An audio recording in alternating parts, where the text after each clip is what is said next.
The notification. I have not gotten it. Well, I got it.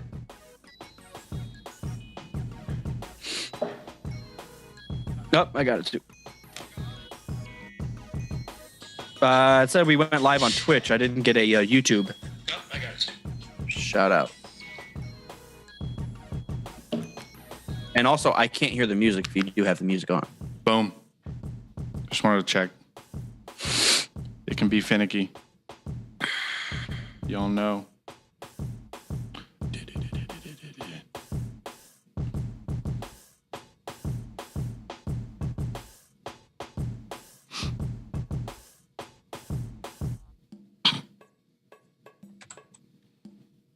I had a little tasty taste of this beer before I bought the 6-pack, and I'm excited to drink it. Yeah, I've actually already had mine as well because we were at Trogs yesterday. You were at Trogs? Yeah, Trogs is like 10 minutes down the street. I forgot. Oh, I can do that and everything. Sweet. Soon I'll have a desk. Cool. And looks like our stream quality is fine. All right, cool. I think the sun's starting to set, so as the motherfucker rolls on, we're just going to get darker and darker. All right. That happened to one of our videos. I just got more and more yellow as the time went on. Oh, where'd you go?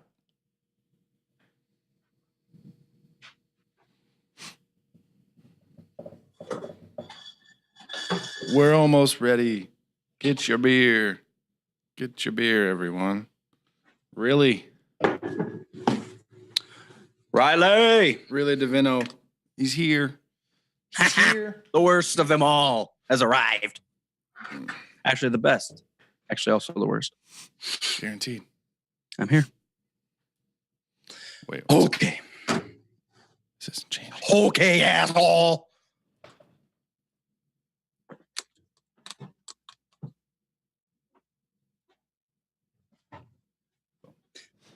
It's supposed to rotate every minute. Sober. I'm very Hey, sober no. right now. Hey, no. Hey. I had a beer earlier. I had a beer last night. Okay, let's get going. Okay. Can you hear the music and everything? No, I cannot hear the music. Well, not right now, but earlier. Could you hear it? No, I told you I couldn't. Motherfucking goddamn it. All right, well, here we go, regardless. I've yet to hear music. All right, here we go. Whoops. There has been. I don't hear anything. Have you felt it? It'll be feedback if I play it through this fucking thing. I'm going to point to you. Hello, what have we here? You guys are so funny. I need to crack this open and drink it right now. Holy shit. It ain't C3 penis face and R2 dickhead. Hello there. Looking? Found someone you have, I would say. May the force be with us. Fucking A. Talk about it. Good day, Galaxy. Rogue Squadron Podcast 2017 coming to an end. Let's drink about it. Yeah, speaking about drinking about it, I'm going to crack open this drink and pour this thing out. New Year's Eve, guys. We're literally recording on New Year's Eve. I don't know if it was going to happen, but here we are. Yeah, it was a long year. A lot happened. Yeah. And we'll be kind of discussing the events of 2017 and look back at the movies and everything. And then we're also going to do kind of a peek forward, what we can look forward to in 2018. Oh, yeah. Which I'm not going to lie, I'm not very excited about it. I think 2017, media-wise, was a lot better. Oh, yeah. When I was looking at the future releases 2018, I was like... It was kind of a stacked year. We may have taken 2017 for granted. Yeah, it was a stacked year. No doubts about that. But we're about to get some good stuff. But we'll talk about that later on. Yeah, exactly.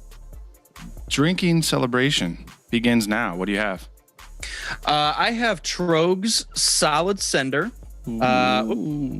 Drinking about it. It is just a dry hopped pale ale, 5.2%.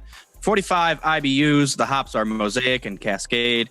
Colors copper, and it's very drinkable. I'm not gonna lie, I had it last night. It was delicious. So we went over to Trogs Brewery, which is about let's just call it like 20 minutes away.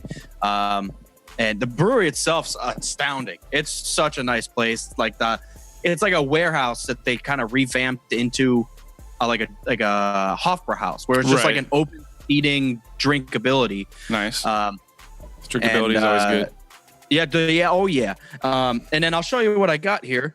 So even though I just showed you the bottle, I got a Trogs sweater for my beers. That's so cool. So it literally is it's like a koozie, but it kind of just squeezes over your beer. It's awesome. And then I picked up I like the bottle openers. And Only problem there is that every single beer you drink now is Trogs. I'm fine with that. I have something from our fellows at Land Grant. It's called the Caber. I had a sample of it today for the first time ever. It's a bourbon barrel aged. And it says, I'm going to start calling it Kyber Crystal. Bourbon barrel aged wee heavy, it says. I've never heard wee heavy before in my life, except for saying it like a jackass. I don't know if it's a type of beer. I don't know what it is, but it's on the label. That. And I tried it, and it's actually really smooth I'll talk about it when I drink it, but I'm excited. Well, let's just drink it. Cheers to everybody. Cheers. Thanks. Happy 2017, mofos. Ooh, I really enjoyed this because of the dryness, I think. It says dry hopped, so it's not like a dry drinking beer. I don't know. I try to beerize a little bit, but I like the pale ales. I think bitterness can overtake the flavor of a beer. I think the dry hop aspect of it really kind of flourishes in my buds. So I like it. It's really good. This is obviously better on tap, like almost all beer. It's good. It's pretty mellow. I shouldn't say mellow. It's bourbon barrel aged. It's pretty balanced for a bourbon barrel beer, which is good because sometimes those can just be out of control. I wasn't expecting it. I took a big gulp and I was like, oh, wait a second. I don't know if I'm ready for this, but it's going to happen. 8.9% alcohol. You said 8 what? 8.9. Ooh. And like I said, it's from Land Grant, which is right next door. The fine fellows that helped us do our beer for the Star Wars event. And if you guys are live with us or just watching this after the fact, obviously Commander's not in the classic shit. He moved spaces. So where are you at now? Can we talk about like the 4 longest, worst days of my life ever was moving? Oh, really? It's just the worst process of all time. I fucking hate it. And I'm paying $1,000 if I have to hire people to move next time that we have to move out. It was awful. We had so much shit in that place. Part of the reason was we tried to downsize too. Because we got purposely going to a smaller place, try to get rid of some old shit that we never use. And we took like a U-Haul worth of trash, a U-Haul worth of stuff to Goodwill, we sold like $500 worth of old shit. Still, it took us 4 days to move everything out of that freaking townhome that we were in. It was a large spot. Yeah, I'm surprised you. I would have been planning like 2 months ahead. Start chucking shit. You guys had a lot of stuff packed up when I was there last. Yeah, and with the date of our lease ending and everything, it was holidays, so it was extra tough to like get a jump on stuff. But yeah, it was ridiculous. When you have a giant spot like that, you just keep piling shit in there as if it's no big deal, and then you end up with. Well, if you don't, it's empty. I guess so. This is a room where we keep air, so. You can have it if you want. Trying to keep ourselves downsized. We just store air in this one. But yeah, so the old studio is it's no more. I'm in the office right now. I have a co-working office here in Columbus, which is right next door to Land Grant, which is awesome. But I'll be getting an actual office where I can set up all the Star Wars stuff and deck it out again, and it'll be fun. Yeah. It'll be fun. But we're done moving as of last night. So just got a few things to clean and hang and pack away, and we'll be good to go. And then you can drink about it tonight. I've been drinking about it. I've been drinking about it. So let's just go ahead into the actual review here. When I had this, I had 3 beers before, or I tasted 3 beers before this one. Okay. So even with that said, I had this and I was like, holy shit, this is so good. Because usually if you start mixing stuff doesn't taste exactly the same, or you get a little slur of stuff. Yeah. Man, this thing just blew me away. So I'm going to give Solid Sender a solid 3. Nice. I was very happy with this. Nice. I don't know if this is old by chance or anything. It can't be that old. They just released this thing like at the end of summer. Anyways, it's good. It's not as strong for a bourbon barrel, which is good because those things can destroy your face quickly if you're not careful. 9%, but it's not strong. Well, in terms of a taste profile. Like they round off the bourbon flavor well enough so it doesn't because some of those feel like here's a beer and we just put a shot of bourbon in it and it doesn't really, So this one's is actually balanced and rounded off, which is nice. I don't know. It's not my favorite thing in the world. Oh, second thoughts on it, huh? Well, it's not bad, but it's just not my kind of beer. You know what I mean? Sure. Let me drink about it for a second. Ooh, you floating down to a 1. I feel it. Feel it in the force. I can feel your anger. Yes. So what's been going on outside of? Well, you've been moving. Mm-hmm. Have you been doing any type of gaming? Any bit? A wee bit of Battlefront. That's it. Yeah, I have been wholeheartedly Battlefront. Well, that's not entirely true because I have been bouncing between that and Dark Souls 1, which I play about an hour of it and I get fed up. I don't know if we have time to go into a full Dark Souls thing, but I love hearing you say that. It's like the only thing that keeps you coming back is like the reward of finally beating that one boss. Mm-hmm. Or whatever's in your way. Yeah. And then once you beat it, it's like, wait, there's 17 more, so good luck. It's like, but it's not like pushing me. It has a very lackluster storyline, environment, plot, there's absolutely nothing. There's a big 0 for all of those because it just kind of, okay, everything's kind of old. There's like some churchy shit. Outside of that, I have no clue what I'm doing. I'm just a guy with a sword and a shield beating big dragons up. Yeah. Yeah, I understand that. And it's a little weird. I always think of it kind of like Ocarina of Time. It wasn't really clear what you're supposed to do. They just drop you in this game and you kind of have to run around and like look at clues and go in the forest and pick up the sword and just figure out what the hell you're supposed to be doing the whole time. It's not very obvious. I kind of got that. It's kind of like a dungeon crawler where it's just like you said, you're just dropped and then there's just castles and shit you got to go through and you're like, what do I do? Yeah, if you make a wrong turn too early, you're gonna die. Brian S says Mopar get the Switch immediately and plays Zelda. God damn, it's so good. I stared at the Switch on like bestbuy.com and on Amazon for like 3 days straight. Yeah. And so did Travis mention that he loves it, that there's like 3 or 4 games that are just so solid. Yeah. I didn't break down and buy it. I passed on it because I got so much shit to play even on Xbox and I'm not even a big gamer that it might be a couple years before I buy a Switch, but I would wholeheartedly love playing Skyrim on the go. Like, because I'm on the road a lot. And being able to take a Skyrim with me would be so legit. Yeah, I heard that the review for the Switch version of Skyrim is pretty fucking sweet. Oh, that's great to hear because I feel like the playability might go down. And like the battery life, I feel like you could probably play for like, what, an hour? And then you have to recharge a battery or?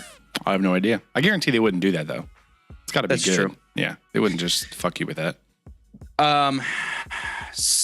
What is happening? Wait, back to Dark Souls really quick. Yes. Whoa. Who's singing songs in the chat room? I got distracted. You got the third one, right? You got Dark Souls 3? Yeah, I've got them all. All right. I bought them all. By the way, I'll just give a shout out to you guys.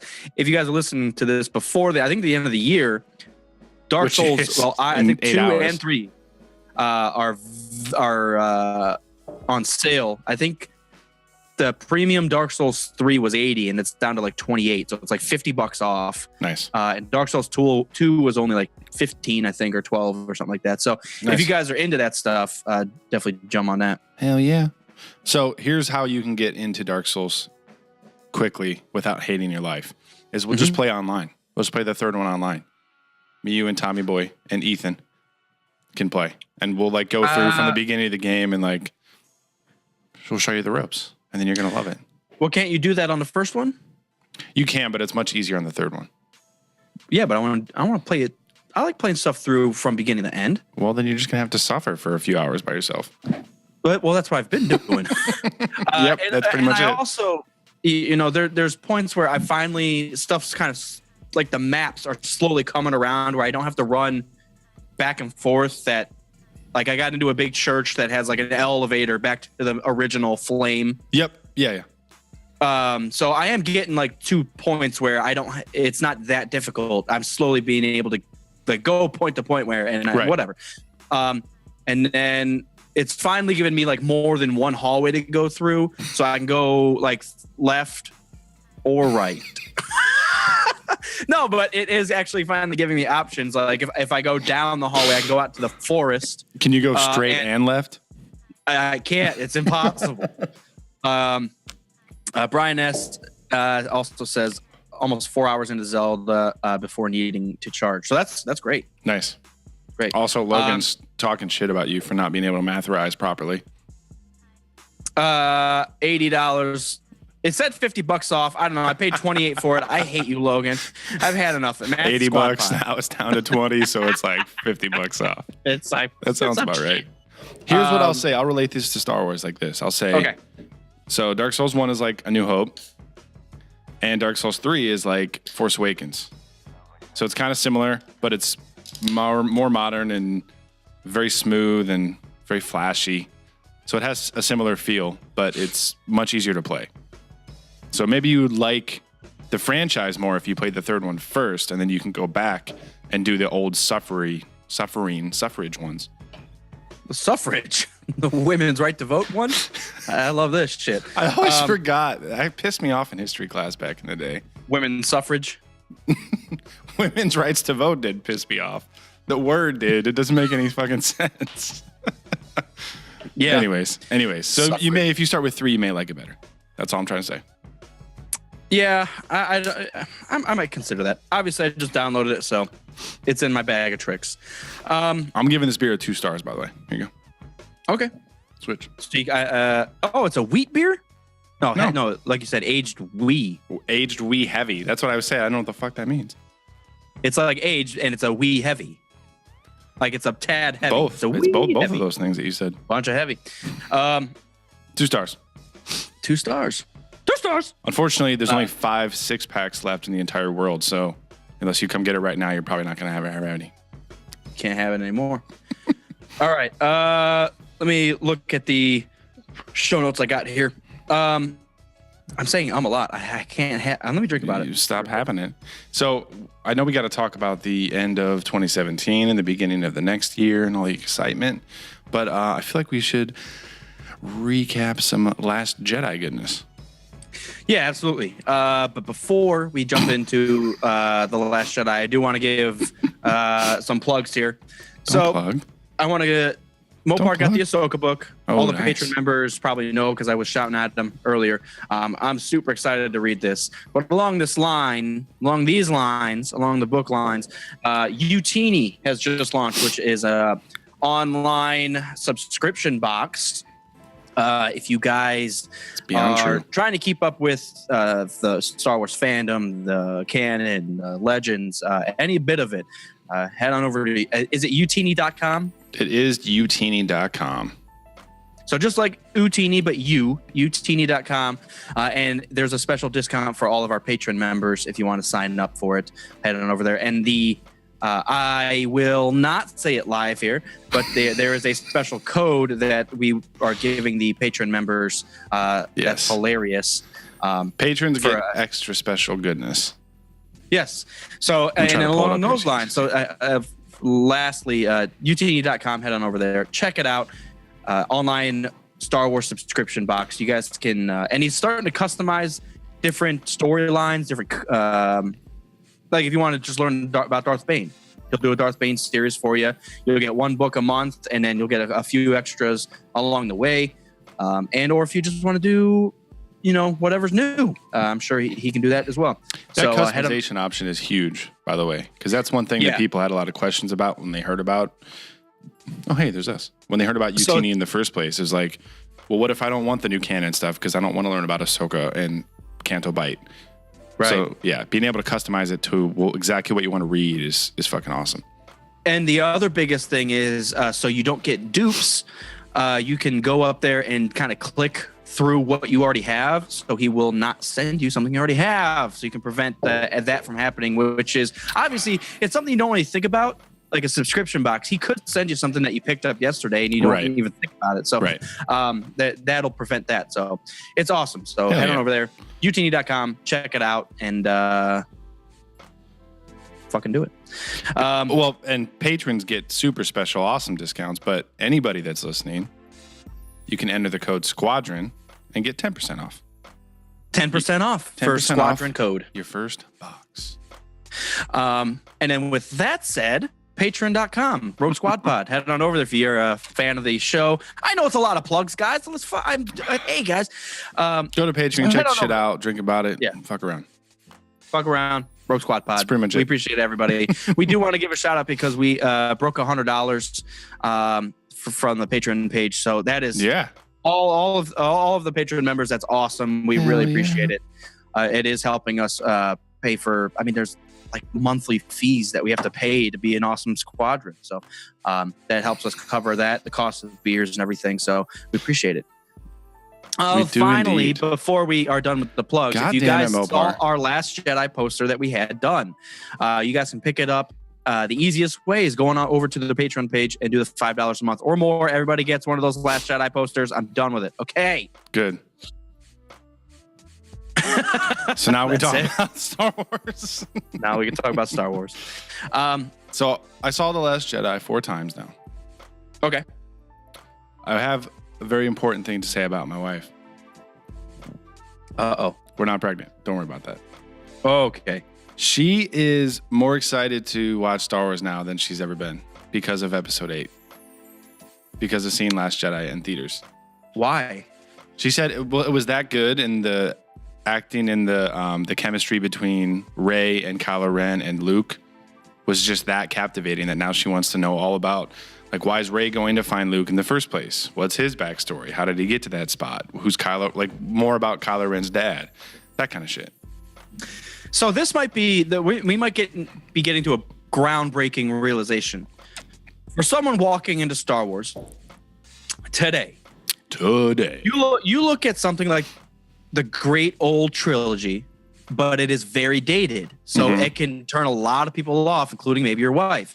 And then you get back to the prequels, which are just so description and throwing shit on screen that there's very little plot or character construction, that it's also very difficult to follow along if you're not a huge fan already. Yep. Now we're getting to the point where the sequel trilogy just has it all. It has great character development. It's not dated, obviously, at all. The CGI is great. And it's just brand new. I feel like we might be getting to that point where, it for a new fan to be coming in right now, it's a perfect time. Yes. Because, you could argue, I was going to say you could argue that for the 90s prequels and stuff too, but that stuff was already... At that time, I guess. Yeah. I think what happens is now that Star Wars is back in theaters and new movies are being made, right now, it's a lot easier for new fans to come in. Or for people like Mrs. Commander, who used to not have any interest in Star Wars at all, now wants to hear all about the backstory so she can catch up, and it will bring more importance to Rey's character and Rey's story if she knows all the stuff that used to happen. Well, did she just realize that Rey's story doesn't matter because her parents were drunks? So it doesn't matter. Duh. Drunk traitors. Drunkers. They're pissed. Which I'm not sure I completely think is actual. I don't think I don't think so either. I don't think it's true. But it could be. I think it fits. It does fit. I'm not mad about it. But I think there's a very likely chance that Kylo was talking shit to discourage Rey and like weaken her when she was all emotional. Well, especially if he's trying to get her to join him. Yeah. She wants him to join him as an apprentice, not like they're equals. So, yeah, along the same lines. Your mom and dad were pieces of shit. You want to come over and shake my hand right now? So that's exactly for about a half hour. It was this. And you know what's ridiculous? And then he's like holding it still, and then it like flexes a little bit. Oh yeah, he's like, hey, I'm still standing here. Yeah. Well, so do you want to do like final thoughts? You were about to say something. You were just about to say something. I don't remember. I just think it's as divisive as this movie has been in fandom itself. I think it's really cool that people walking into it for the first time, or maybe only having seen 7 before, are getting extremely captivated by the Star Wars universe. I think that's important. I think it's good to see. Yeah, I felt like there was way more high points in the movie than low points, and a couple of the low 100%. points, I'll even say that I've actually tossed them out the window. Not over my right shoulder though, because I'm still kind of. I just do not like that part. I will never forgive that. Yeah, I agree. Never forgive that. I wholeheartedly thought Yoda looked fine my third time around. Like, he was terrible the first time. The second time, I'm like, I get it. And this time around, I was like, okay, it's Yoda. And it reminded me of like episode 6 Yoda, where he's like, his face is actually like differently shaped in episode 6. A little like bit. It's scrunched a little bit more. It just looks like, as soon as he pops up and you see his face, it just looks like, it doesn't look like the puppet. And that's what Corey was saying in the group chat, is that it's CGI'd for that first shot. Why? When the rest of the thing is the puppet? It just doesn't make any sense to me. Like, as soon as he pops up, he looks fucking weird. And then their whole scene, I'm like, okay, Yoda, he looks great. He's dropping knowledge bombs. I'm cool with that. And then at the end again, he looks like a fucking crazy toad. There's something, and this Which is nitpicking at this point, but there's points where like his chin goes into his face, like when he's like it's like, where did his mouth go? His jaw disappeared. So that's one feature of that species. What's that? That's one feature of that species. That They the can jaw retract their fucking face. Oh man.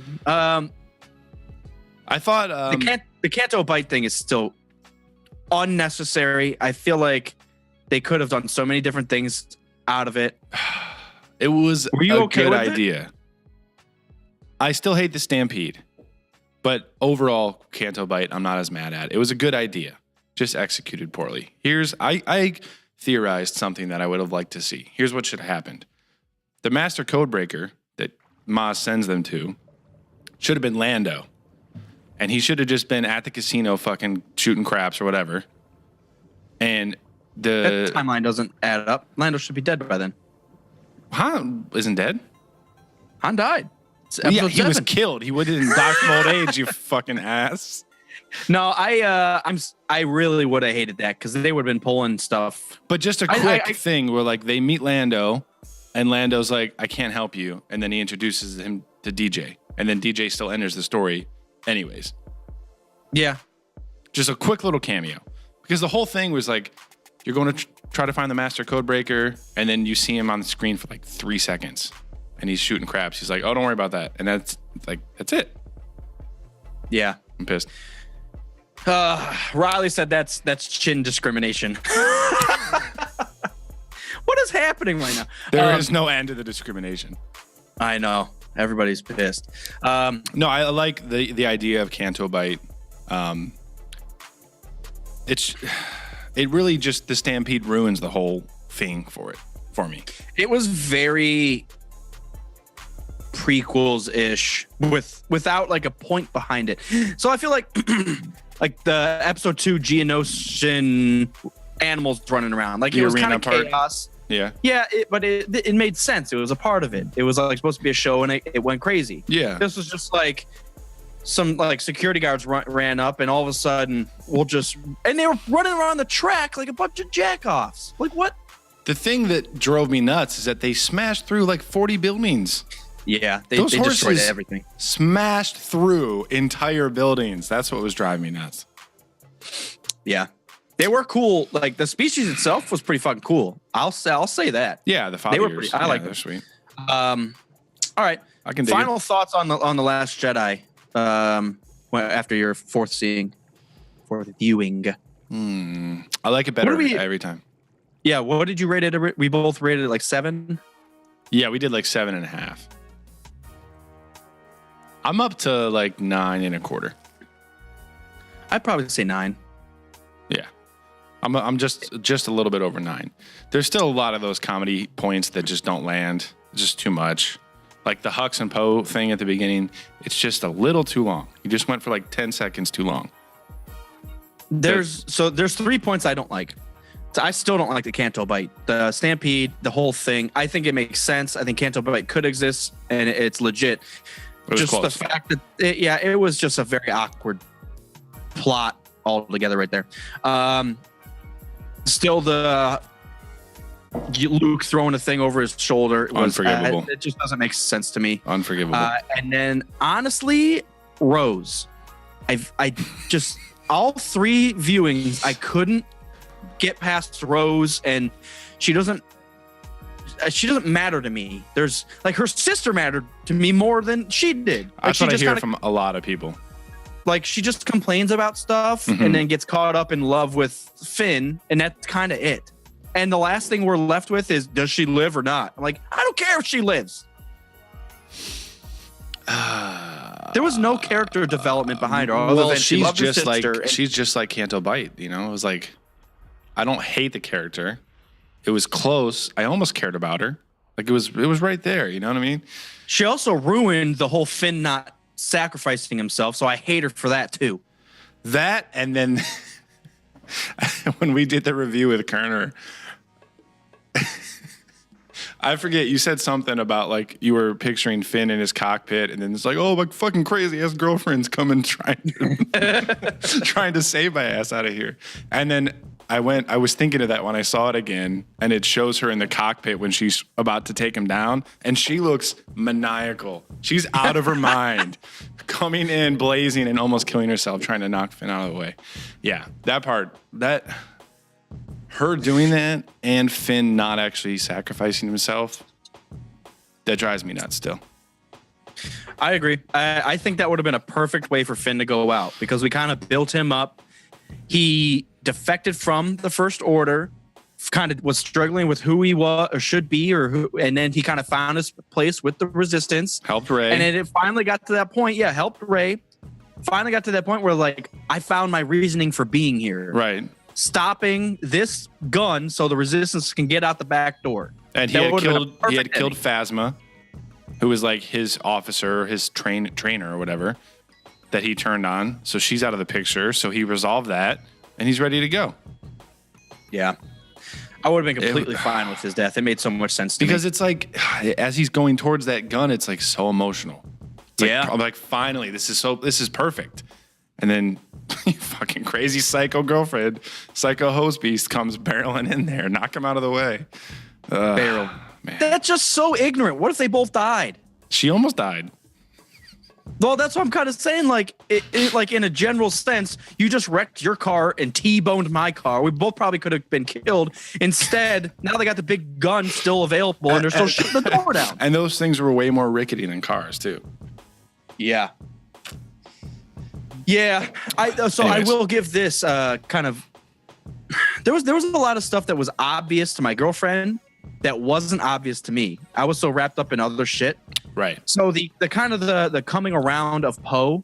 Yeah. The entire time he was the ignorant flyboy, just like running and gunning, and at the end it was that change to he's Luke's delaying them.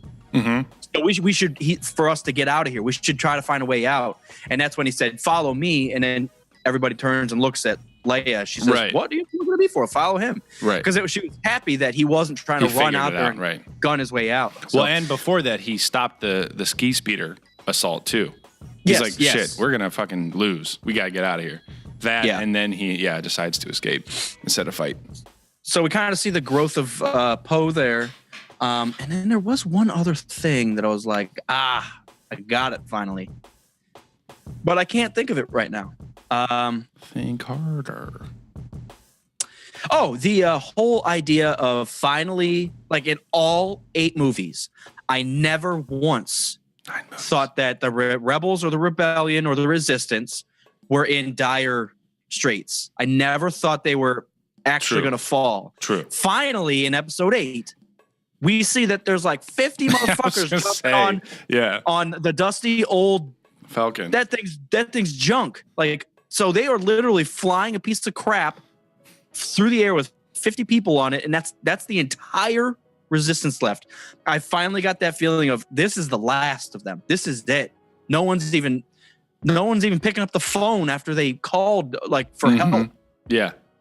So I felt like it's finally like this is it. Well, and even with the grittiness of Rogue One, like we did see some consequences for the rebellion there.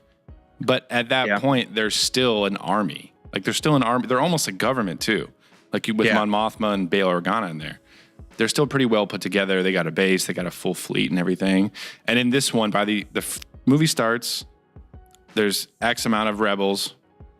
Halfway through, there's 400. And then at the end, there's like 20 of people left. Yeah. Did you say 20 of people? 20 of people. Dr. Stephen Brule. There was 20 of people. No, so, and that's, as I watch it, I'm going to try to hit it up one more time before it leaves theaters. Because I think those high points of the movie are so good. When she goes light speed through that ship, the third time gave me goosebumps, oh my God, and it was perfect. It's ridiculous. When Kylo and Rey are fighting those Praetorian guards, there's like an epic music going on. The soundtrack at that point is score, like, like, oh my God, they're doing it. And also Luke definitely caught himself. Rey did not catch him when he fell backwards. Okay, yeah. I think I was paying real sharp attention to that, and she didn't. Like she was like wholeheartedly like trying to take him out. Yeah, I did too. Yeah. I noticed that the second time. No, that Praetorian Guard fight is fucking sweet, man. How about Rey's like roar, her like Jedi roar? It's so sweet. That's so cool. When that emotion, that raw drive, even like Snoke was like, "Yes, this is sweet." You have the heart of a true Jedi. Screaming, holy shit! Yeah, man. Yes. Dude, I noticed that fight is very intricate. I think, like, Blu-ray, I'm going to watch that fight in a row like 30, 40 times. Because there's so many things happening. Like, the way that... Because I was thinking the first time, I was like, halfway through it, Kylo, like, loses his lightsaber. Well, not halfway through, like, at the end. Like, he loses his lightsaber trying to defend himself. And then the other Praetorian Guard has him in, like, a headlock. And I'm thinking, like, well, why don't you just... How do you get in that situation? Just flip around and use the Force or something? But the way that they did it, and like the way that the martial arts work, and how I noticed like the Praetorian Guards' armor, like they're using their gauntlets to like glance off lightsaber blows because it can actually deflect it. It's just the way they put that thing together was just fucking incredible, man. That was a great fight. Like you said, it was more of like a dance. It was like a martial art dance. Yep.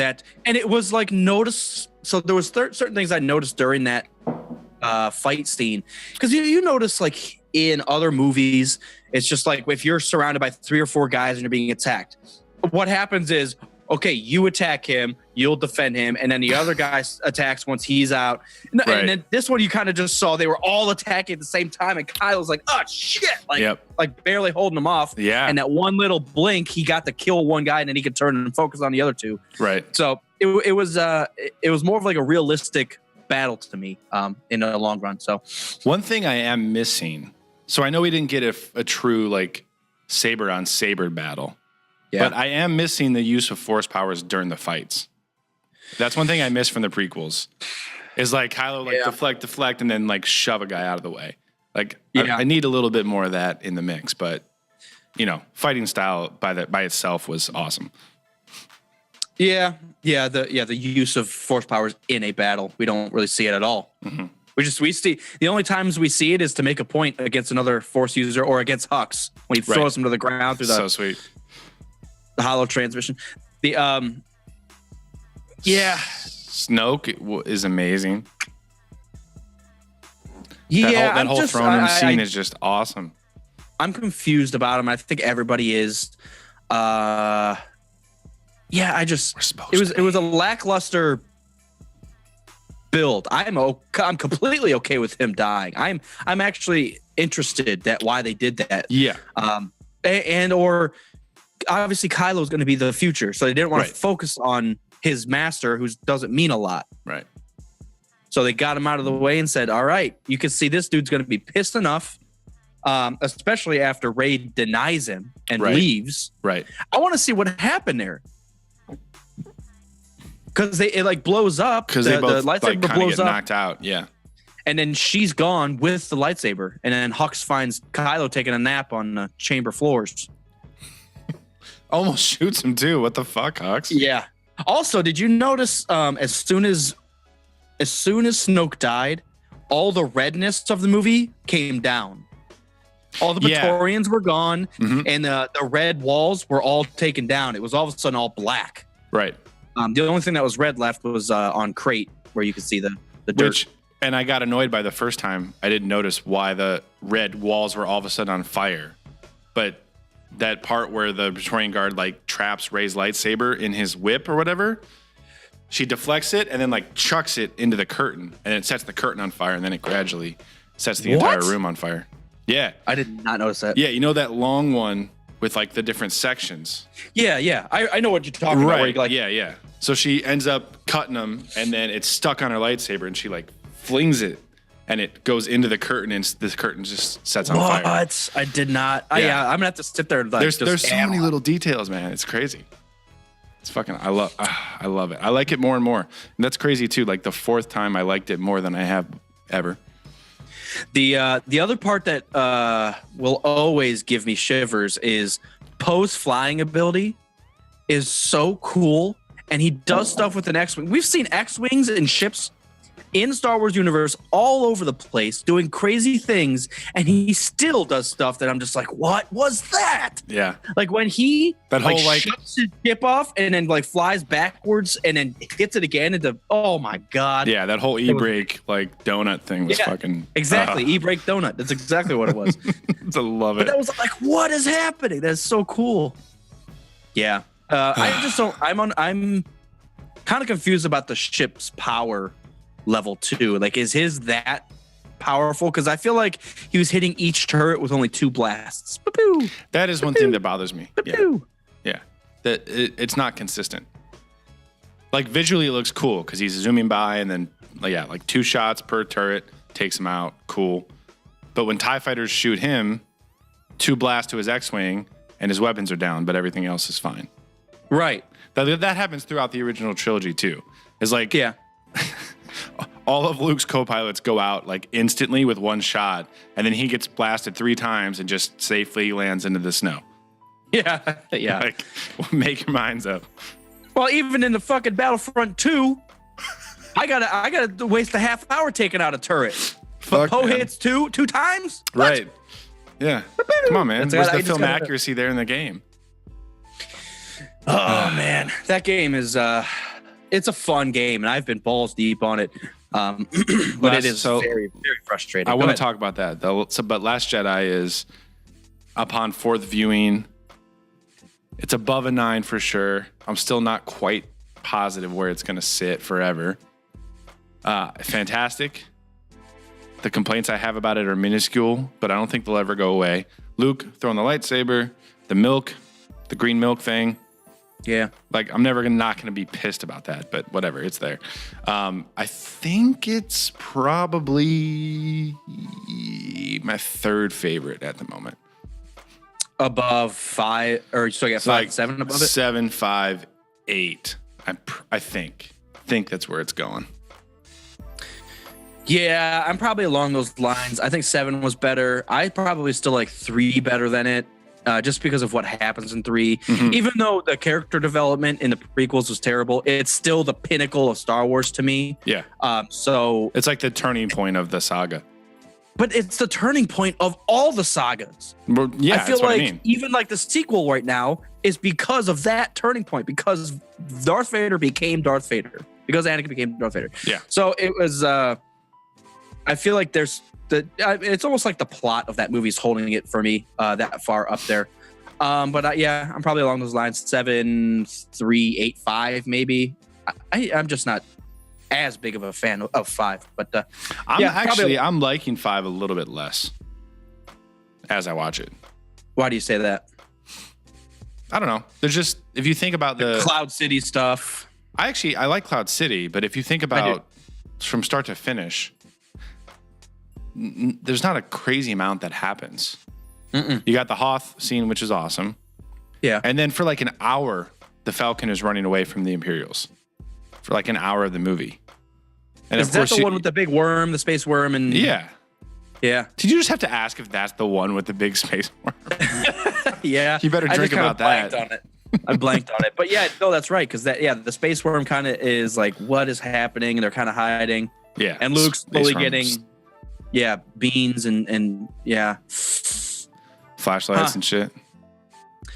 Yeah, that's so interesting. it's slipping. I haven't watched 5 in a long time, honestly. So I might have to do that this weekend. It was on over Christmas break up at my parents'. There was a few Star Wars movies on the cobble, so I watched something. But yeah, I'm liking it a little bit less and less. Consensus on 8 is it's fucking awesome. I think there's more high points than 8 than there is high points almost anywhere. And I might even stand by this after the 3? fact after I think about it. Yeah. No, in all of them put together. I feel like I'm Your Father is the one high point in episode 5. Episode 6 is this like the death of the Emperor. Dude, we've got like 6 high points in The Last Jedi. Mm-hmm. Like epic things that are just like change it. Snoke dying, the lightsaber blowing up, Luke dying. All this shit happens. The light speed thing. I was like, oh. Yeah. Oh, also on low key, when Chewie drops off Rey, light speed in, shoot out, light speed out. How I was sweet like, was yes, that? Yeah. that's fucking sweet. Yeah. I love that part. And also just the views. And I know I mentioned this the first episode that we reviewed it, but the very first thing when you see that base and they're evacuating and they look up and see Star Destroyers come in the atmosphere. Yep. Holy. And the first one, you just hear it. You don't even see it. Yep. Yeah. Dude. I love that. I love it. Sweet. What the fuck was I just going to say? I got really excited about that movie, man. I'm very happy with it. Yeah, me too. The biggest question for me is there's supposed to be like a decade in between 8 and 9, I think. That's kind of like the general consensus. So are they going to kill off Leia in between there? Well, there should be a decade between 8 and 9, I think is what people are saying. The other question was that we were kind of theorizing about was if there is about a decade, will we see that kid who force brooms the thing? The broom kid. The Force Broom kid. Darth Broom. Will we see him be trained at some point? Or was that just kind of a little just like there are these people that exist in the galaxy? It was that tied with Rey and her parentage was to show that you don't have to be... But he has a rebellion ring too. I feel like he could be found. And like... Possibly, yeah. I think if there's a full decade... I think the whole point of Rey's parents and that little kid, and even those like slave kids telling that story about Luke... Yeah. At the Battle of Crate was to say that you don't have to be part of an important family just to have a role in the story. Yeah. It's like anybody can make a difference. Anybody can be the force sensitive, can become a Jedi, become a hero, blah, blah, blah. Well, that's the legend that they all know at that point was Luke Skywalker, born without any parents that he knew about. And they probably don't. No one in the galaxy knows that Darth Vader was Luke's father. Yeah. So it was a poor farm boy, right? Saved the rebellion, blew up killed the the Star, Emperor. Killed the Emperor. Yeah. Yeah. That's gotta be the story that was told. I've never really thought about that. Do they think that Luke killed Vader and the Emperor? Is that the legend that Luke lives by? Well, that's a good question, and that's why that Legends of Luke Skywalker book is interesting because it's stuff that isn't really true, but it, as rumors and urban legends spread and shit, it gets out of whack. So for people in the Resistance that saw Luke at Crate as a force projection, it's like this dude walked out and stood up to like 12 AT-ATs and lived. So he's a god, obviously. Now these little kids are going to try to do the same thing and get their shit blown apart. I got a broom. I can do this. It's like, yeah, right. Get the fuck out of here, kid. Holy asshole. That's hilarious. One thing, so like, about Rey and her parents being nobody, it's important to note that, yes, you can be a nobody and still be strong with the Force or whatever. But people tend to forget that the Skywalker name is only famous for 2 generations. And it all started with Anakin also being an absolute nobody. He was a slave. And like the only reason he's a Skywalker is because that just what his last name was. He started this whole reign of Skywalkers being crazy. Well, it wasn't even a reign of them. It was just him. Like, he became such a strong Jedi Padawan in such a short amount of time, and like was famous within the Jedi Order and the Clone Army and everything. Then became Darth Vader. Luke finally came up and became famous in the Rebellion, but that's it. It's just, and I doubt it's people just two after people. I doubt people after the Rebellion even know the name Anakin Skywalker. I have a feeling like especially after the Jedi libraries or whatever was all destroyed, all those archives. Who knows who Anakin? Yeah, the archives. Who knows Anakin Skywalker? They don't know. Just Ahsoka. They don't know. Yeah.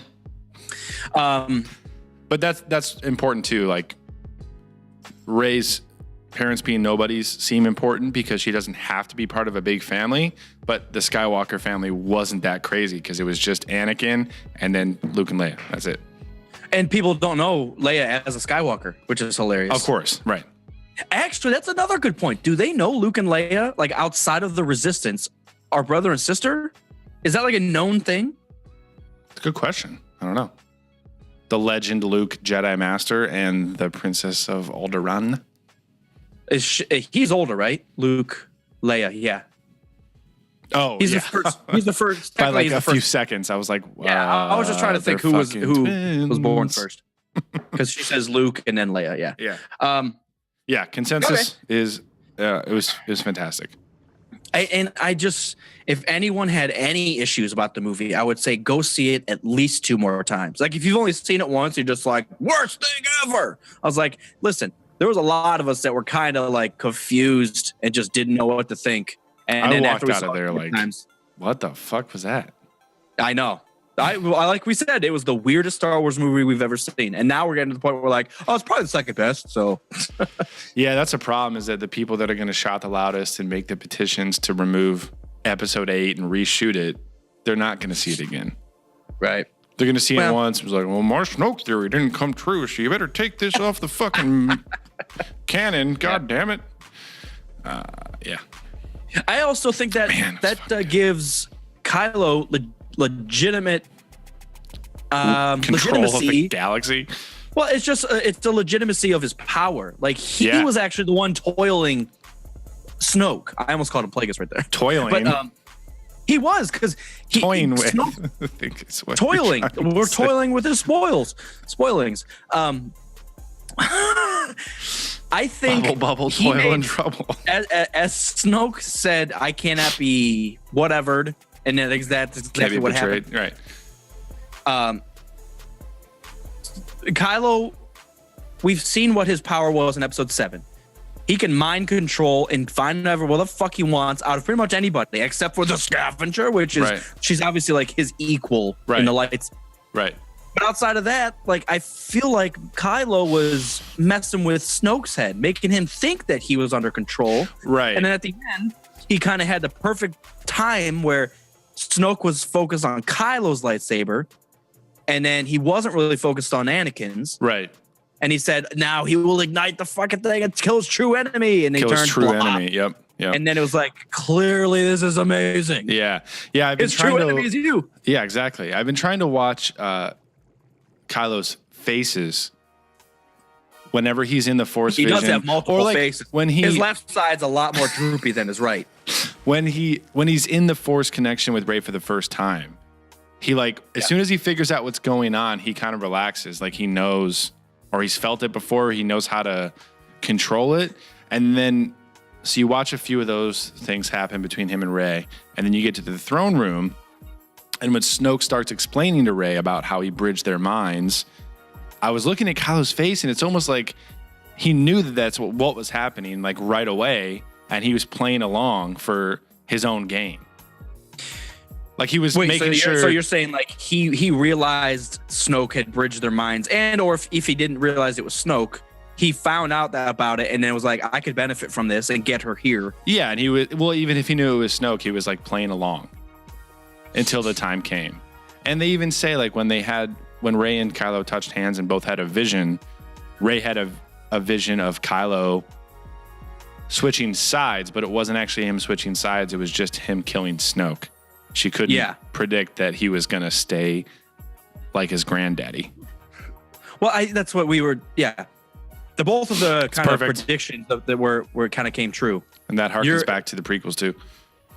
Yeah, I'm very happy with it. The other small point that we'll kind of finish on because we're going to get into a kind of a recap. Trying to wrap this up for like 25 minutes. One small thing, and we'll cut it after this. The dark side butthole that she goes in on the island. I still don't know what happened there. I have no, and I think that was more of a abstract. What could the Force do? What could it make you see? What could it make you think? Because I thought about that along the same lines as Luke on episode 5 going down into that hole and seeing Vader. That's what she saw. So even though it was really weird and didn't make a lot of sense, I still don't from a certain point of view, I don't think Luke's made sense. Like, he killed Vader. That's what he's supposed to do. But did he kill him in anger and that's why he became him? Or why is his face? Or did he see his father? Did he see his own face because his father, it's his father? Like, there's so many, from a certain point of view. Yeah, always from a certain point of view. Yeah, so I think we might learn more about why we saw her face in episode 9. Like, show me my parents. Was that she saw her face because her parents don't matter? No one knows who her parents are because they're dead? Or I don't know. We'll end it there. I'm probably a solid 9 at least. Probably higher than a 9, but at least 9. This is probably how I would say it. 9 for that one. 9 1/4 for 3. 9 and even though it's 1/4 not that portions. good. And then I'd say 9.5 for 7. Yeah, 7 still. I don't know how they did it, but 7 still had just hit so many notes for me. I watched 7 and I'm captivated the entire time. I was talking about this. So I recorded with some of the guys from Land Grant on Wednesday. Mm-hmm. That's up on the feed. But I was talking about how I don't know how the fuck they did it, but Han Solo comes in to the movie like a third of the way through. He almost steals the show because it's Han Solo again. But they did it in such a way where he doesn't really take away from the new characters, but he's still spotlighting himself. I don't know how they fucking balance that, but it's like the movie. It's like perfect from beginning to end. Well, it's the conversations that they have, with him and Rey. He's trying to recruit her onto the Falcon, which makes perfect Han Solo sense because she's talented and she's awesome. But also, he's asking her about where'd you come from? Why? And you actually learn more about Rey with those conversations. So it's like, wow, that makes complete sense on his end. But I learned something about Rey during that conversation. So it's almost character building through an old. Yes. Huh? No, I agree with you there. I'm still annoyed that it almost seems like Han and Kylo and Snoke know who Rey is, but now in 8 we know that she's nobody. It still bothers me. But it happens. Maybe it's just true wonder. Like Han Solo, when I bypassed the compressor and he's like, who the fuck knows how to bypass compressors? Yeah. He just looks at her like, I just fly it. I don't fix it. Why can she understand Wookiee? That's a very good point. The fuck? You don't know. We haven't read all the books. It's probably in the Ahsoka book. Who knows? It's probably in Old Legends. All right, guys. We're going to get into a recap of 2017. On a personal level, Rogue Squadron Podcast, 2017, we had our Last Jedi event, which was amazing. We did a collab with Land Grant. Our beer was called The Last Red Eye, which was amazing. Delicious. We do still have some posters available, I think. We might not. We have the movie posters. Yes, we the can movie reprint posters those. are still available. I don't know if we have the Land Grant. Yeah, I stole one. Beer posters. So that's probably our high point for the year. The Last Jedi event was awesome. The Last Jedi was awesome. The poster was awesome. The beer was awesome. It was a great event. Everything was awesome. Everybody that showed up. Amber won again, as always. She's never allowed to come back. Along the rest of the 2017, we had Star Wars Celebration Orlando, which we saw PTSD from. Dude, I gotta say, I understand like sitting on a concrete floor for 15 hours is not most people's ideal fan experience, but it was still a fucking fun trip. No, the trip in itself was fun, but I almost say we had more fun outside of the event. But even Like, that unless- 15 hours was cool. I mean, we met Ryan Johnson. How did we know how awesome Last Jedi was going to be? And now I have an autograph and a picture with good old RJ, who's about to make an entire trilogy. Yeah. And we there's saw a Malik lot. and Revan. Yeah. Never thought I'd see Malik and Revan in real life. Listen, and I'm not going to try to talk you guys out of going because I do think it's worth going. I just have a feeling, and people told us that was probably the worst managed one. So along those lines, yeah, it was a great time. We got to go hang out. I mean, it was like how many friends just went? 4 of us. 4 of us. And we got to nerd out for like 4 days straight. And we drank about it. Commander got his tattoo there. So, I mean, there's a lot of good fun things. Dude, when Kerner was dancing at that blues bar, that was the high point of my entire fucking week. I don't even remember that. So it must have been good. There was a lot of cool points to that. Outside of 2019, you guys better fucking go. But continue. Recap the year. Okay. We are moving into kind of a movie revisit of what came out in 2017. And we had a lot. The first one, yes, there are a lot, first of all. The first one, I wholeheartedly thought this came out in 2016. What? Logan. Ooh, yeah. I remember because it was right at the top of the year we did episode 100 with Chainsaw, and it was Logan. Yeah. Logan is honestly probably one of my top movies that came out this year. Even with all this ranting and raving about The Last Jedi, Logan is It was fantastic. so good. I need to see it again. Good. I think I saw it twice. I need to see it again. So I'm just going to run through these real quick because there are a lot of them. The Last Jedi, Wonder Woman, Justice League, Thor, Spider-Man Homecoming, Get wow. Out, Guardians 2, It, Blade Runner, Valerian, Power Rangers, The Dark Tower, Beauty and the Beast. Yeah, 2017 was legitimately packed full of jack. Dude, there was a lot more than I remembered. Yeah, man. And just as a point, I saw Guardians 2 probably within the past week, and I watched The Dark Tower because both of them were on sale on. Oh, the Xbox nice. Store. What do you think about Dark Tower? That one I was kind of in and out of, so I have to like wholeheartedly rewatch it. I was impressed. I thought like it doesn't follow the book storyline like at all, but I thought like building a universe in a single movie, which was also only like an hour and a half. That was the biggest flaw. Yeah, but I was okay with it. I thought for them to build an entire universe that they're not following a 7-book series from. Right. They're kind of going off and making their own thing. I thought it was great. Yep. Yeah. I liked Jake was fantastic. Yeah. And Roland and the Man in Black were also fantastic. Actor-wise, the way they portrayed those characters. I don't know. Too much Hollywood influence. It should have been 2.5 hours. Or 2:15 or something. I assume there's going to be a 2-hour, or I'm sorry, a second one. It should have been longer. Or, be a second one. But they're supposed to make a series. I don't know what's going to happen. How pissed are you right now? The sun's going down over here. But it was great. and then Guardians 2. I don't think we ever talked about that. It didn't hit as hard as the first one for me. I thought it did. I was so happy with Guardians 2. I was very happy with it, yeah. I thought it was a little far-fetched at points, but for what Guardians is, the whole movie's far-fetched. It's just weird and funny. True. So in a general sense, I agree. I thought Guardians 1 was a slightly better movie, but Guardians 2, I was very happy with and even I think it was you and Tommy Boy were mentioning about it was great, but not as good as the first one. And I kind of went in thinking that there was going to be downfalls in it, and I didn't really find many major downfalls. Movie-wise, it's not. Yeah, it's not bad by any means. It was just, it felt to me one of those where they tried to shove too much stuff into one movie. Like the fact that Star-Lord's dad is a planet. That's kind of a 2-movie fucking scenario. You know what I mean? So it was just one of those, kind of like Ultron.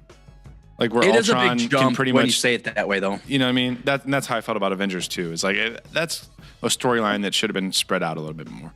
But I mean, other than that, it was obviously great. I love all the characters and yeah. It ain't Guardian Squad Pod. Move on. Okay. My highlights, if I had to pick, let's just do. Well, I got to do like a top 5 because The Last Jedi is obviously in there.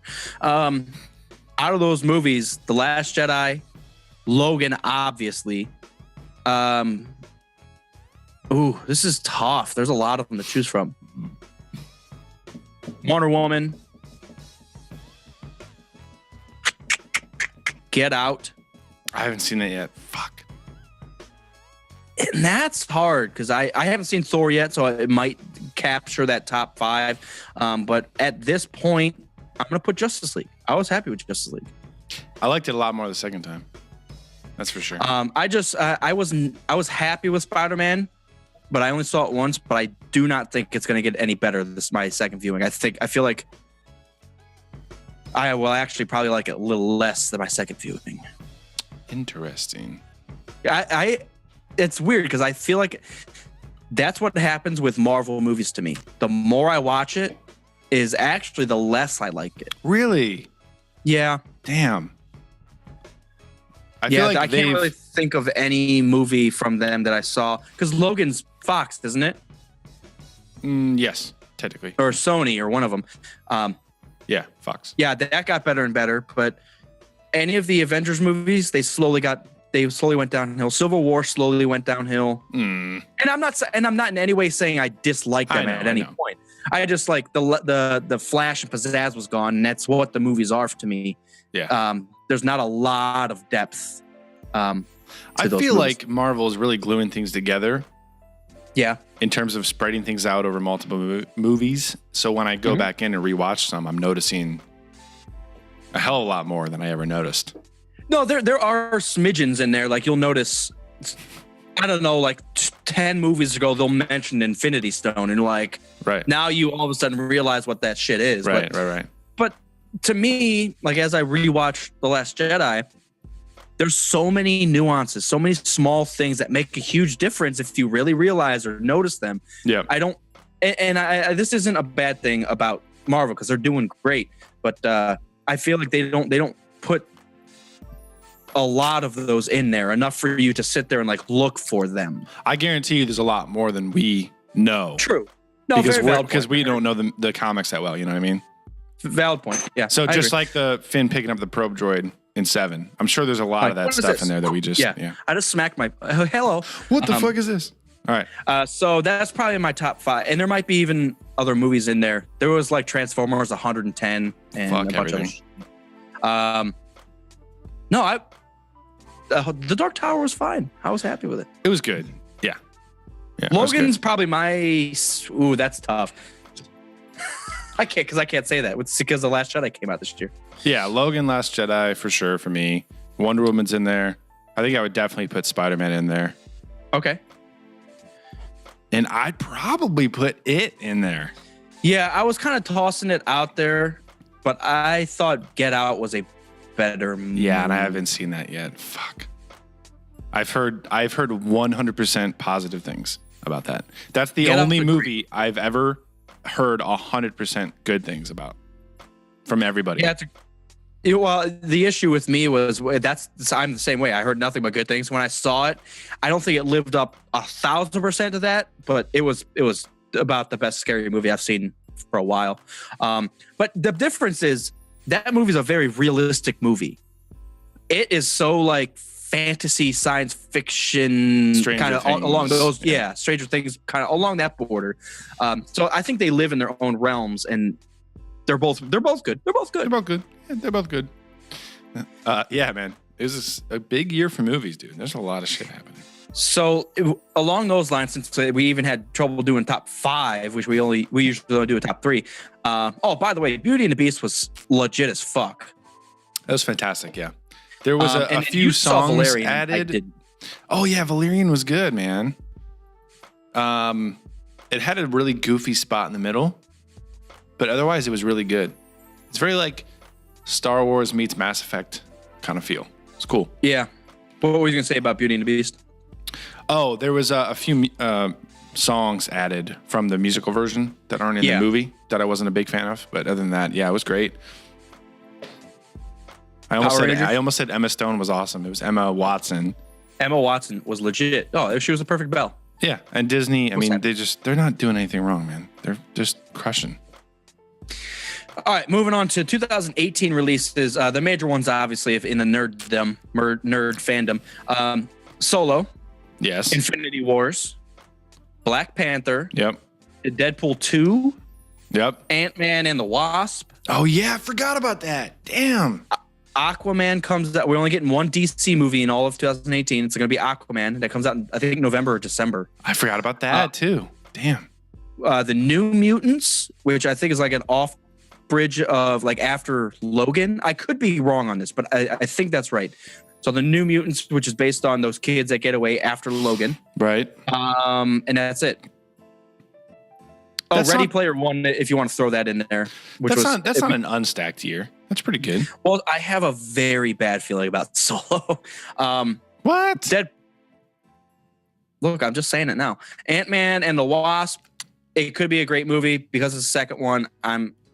It is what it is. Like Ant-Man, the first one was a good movie, but I'm not very excited about Ant-Man and a bunch of dicks. I'm actually excited about Ant-Man and also Black Panther, and then leading that into Avengers. Like Infinity War is going to be one of the biggest movies. It has to be. It's the culmination of the past 9 years of Marvel. 10 years, whatever it's been. Yeah. Yeah. I'm geeked, man. That's gonna be awesome. Ready Player One, the book has come out, and I almost bought it, but I've got so much shit. I got the Ahsoka book, which hopefully will go quick. But hopefully Aquaman, we'll actually read it. To be really, truly honest, I'm probably most excited about Infinity Wars, Aquaman, and obviously Solo. Yeah. Did you say you're not excited about Solo? I said I have a bad feeling about it. Okay. Because they've been all over the place. I think they said Ron Howard came in way under budget. No. The budget for that movie is double. It's double, but I thought I heard something where they doubled the budget, but he came under his budget that they were given. Oh, the additional. So they were able to reshoot a couple scenes that they didn't think they were going to be able to.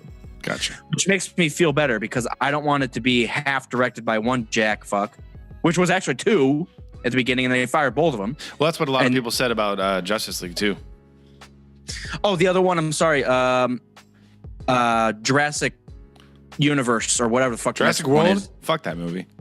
No, the second one is supposed to be coming out in 2018. Was the first one 2017? 2016. It was 2015 because the Force Awakens beat it for number one box office. What happens to time? That's right? That felt like we were in the theater making fun of that movie like 6 months ago. No, because it was the number one box office hit of that year, and we all were laughing because the Force Awakens was going to beat it. That's probably right. Because the movie was fucking bad. I'm glad if that's one of the biggest parts of his track record. I'm glad he is off of Star Wars. Yeah. Yeah, you're right. 2015. Oh my God, dude. Time moves fast as shit.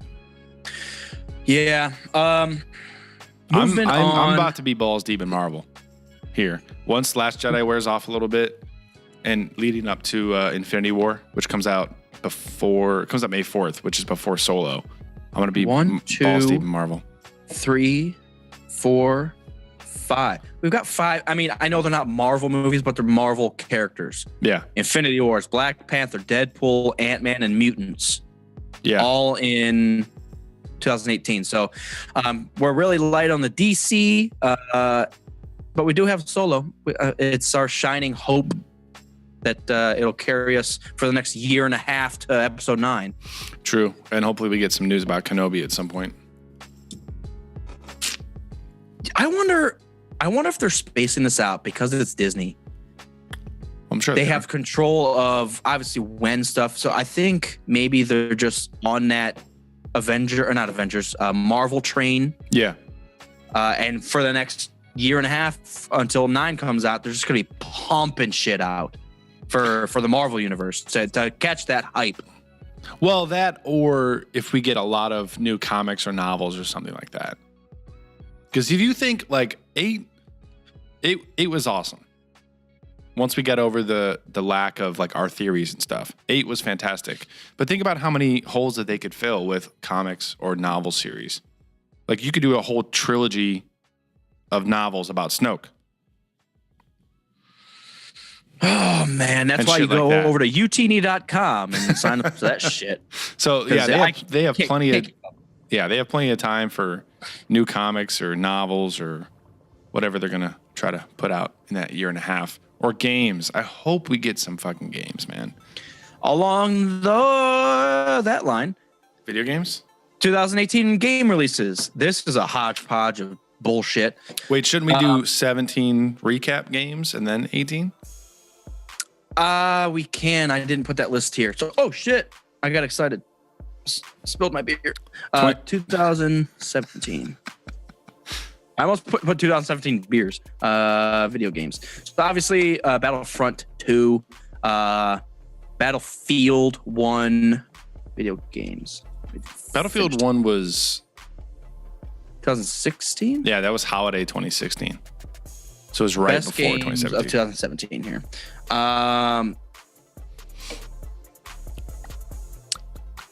Legend of Zelda. What the fuck is this? Everything. This is the worst thing I've ever seen. The big ones were obviously Battlefront, which I was pissed about, and then I kind of liked it, and then I was pissed, and then I loved it, and then I was pissed, and now I'm still pissed about it. I'm having a lot more fun, though. We actually never talked about that. I'm very, very happy with it. I really have found my niche in the Galactic Assault. Starfighter Assault. Galactic Assault. Oh, yeah? You got to figure it out? Oh, yeah. Ooh. I finally figured it out. Because in an entire map, as the objectives change, I change my class. Depending on where I'm at and what I'm doing. I am very good with assault and heavy. And I get a lot of fucking points with heavy. Everyone does. I upgraded my turret. True. I upgraded my turret to shoot grenades. And if I'm in a small environment, I can just stand back and launch grenades and it's like a minute of launching grenades at people. It's and ridiculous. I can bounce them and they bounce. So I bounce it off of walls and shit. Oh, everybody's fucked on that end. Because they're like spawning and trying to run in and it's just blah, blah, blah, blah. It's like, get out. Bop, bop, bop. Blah. Okay. That's good. I finally found my own in a Starfighter Assault. I changed a few settings, sensitivity and stuff like that. And I finally got really comfortable with the controls, and now I've been crushing it on that. But yeah, it's fun, man. And just we need DLC steady every month. It needs to stay updated that much, because I feel like every time I open crates, I'm getting duplicates and bullshit that I don't want. So I feel like I'm not progressing or doing anything new in the game. I'm just repeating old maps. So they really need to work on either fix the crate system, which they should have done already, or we just need that new DLC for just new maps and new characters and stuff to come out. Yeah, I even took a screenshot today. I paid for, I think, a trooper one, and I got 5. I was like, hell yeah. 4 of them were dupes, and then I got crafting parts. Yep. Welcome I was to Battlefront. I hate this shit. Yep. But it is still a fun game.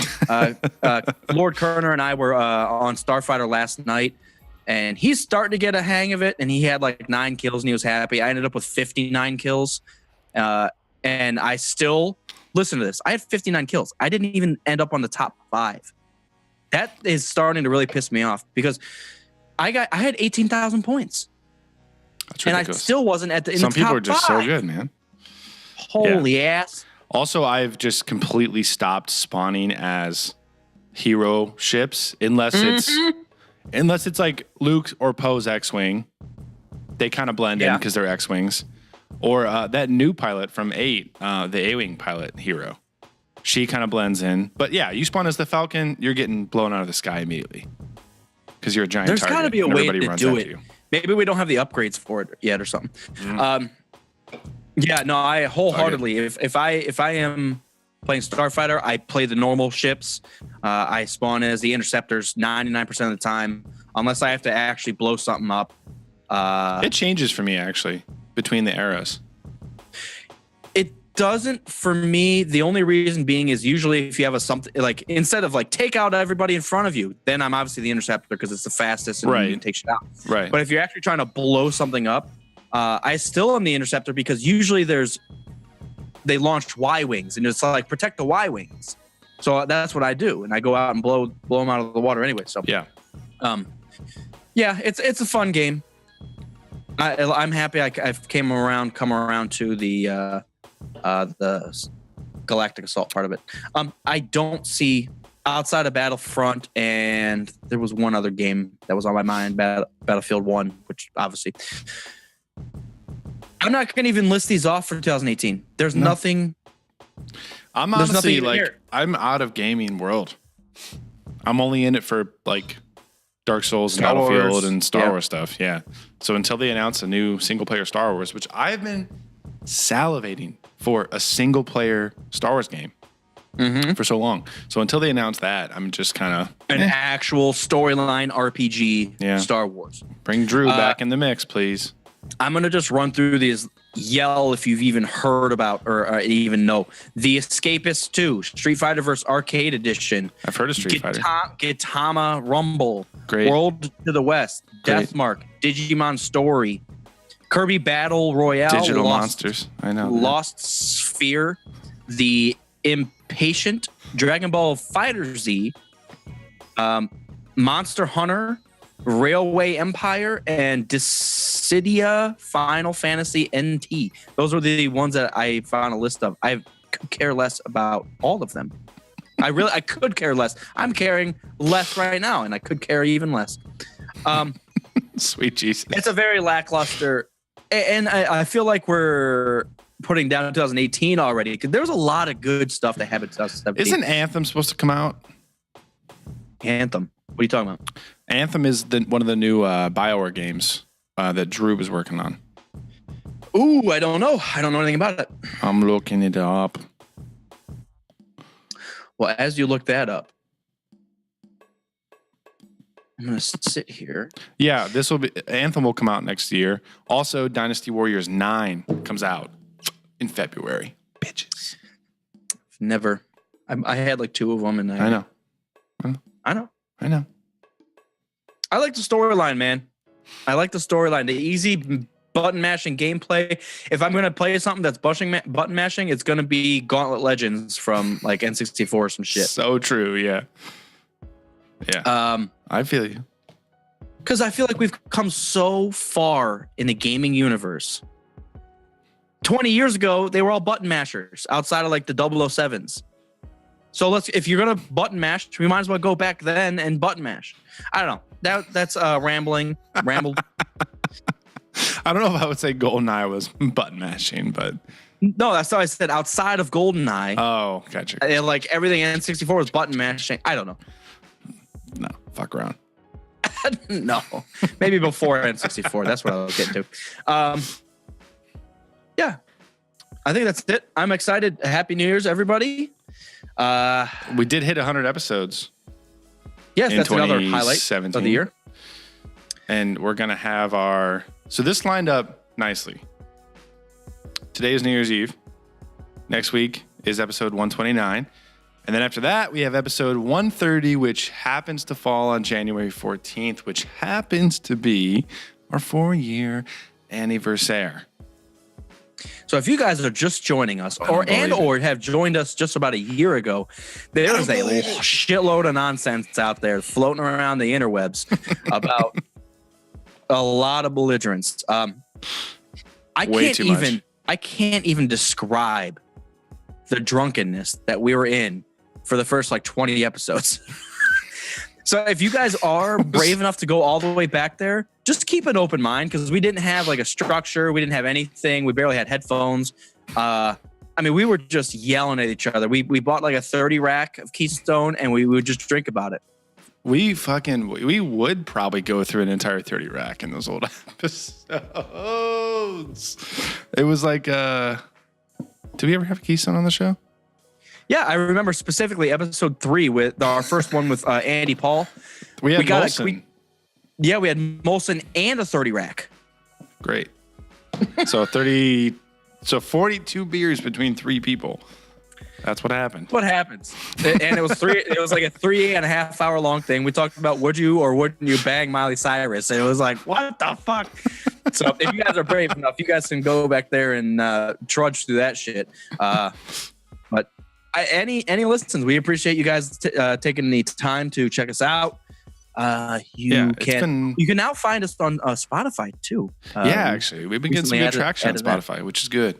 So a lot of people that don't have iPhones seem to be confused sometimes about finding podcasts. So now Spotify is another option for everybody, which is nice. I do want to give an inkling. A shish kebab? Play Music, which is on pretty much all Android devices. Play Music has podcasts. So if you're looking for music, it's just kind of confusing because it says Play Music. But if you search Rogue Squadron Podcast on the Play Music app, we're on there. That's how I listen to ourselves. Spotify's the same way because it's a music app, but it's just kind of podcasts are just blended in there. Yeah. I honestly use both depending on what I'm listening to. So Spotify, obviously iTunes is still huge for us. But we definitely recommend you guys going over to YouTube as well because I listen to Joe Rogan. I listen to Joe Rogan often. Rogan Squad Pod. I said Joe Rogan. Jesus, Joe Rogan Squadcast. I listen to Joe Rogan often. Yeah, actually, that's not entirely true. But when I do have a computer in front of me, I like to watch him because there's a lot of extra stuff going on. Our voices aren't the only thing you can stambulate. You just went straight Mopar. Don't ever go straight Mopar. Can't do it. Somebody, as you're listening to back through old episodes, start making a dictionary of the words that have been made up, please. I use confluxed, actually, on a regular basis. That's one of my favorites. Confluxed. I was confused and fluxed. Confluxed. Confused and flummoxed at the same time. So we appreciate you guys checking us out. Have a happy New Year. Be safe out there. You're going to be listening to us after the fact. But happy 2018, you goddamn nerf herders. We love you. And we'll see you next time on the Rogue Squadron. Yes. Too hammered to stabulate this. You can't even do it. I'm including all that. I'm gaming.com. I'm doing it.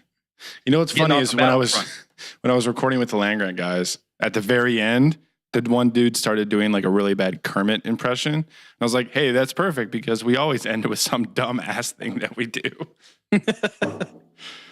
Man. All right, guys. Is anyone even live with us? I think Jamie and Travis Dunn are still here, but we love you guys. Sorry, I turned off the feed because for like 20 minutes there was nothing. So I missed out on everybody yelling at us. I apologize. So, yep, I got to pack up and go finish cleaning and whatnot. So people are going to Are you going out tonight? No, people are coming over the new place. Oh, nice. The new place looked cool, man. Yeah, it's nice, man. I like it.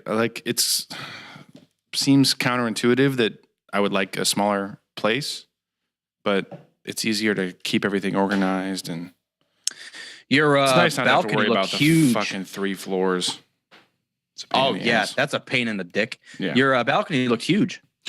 Yeah, the balcony's bigger than like the bedroom. I don't know how that happened, but it is.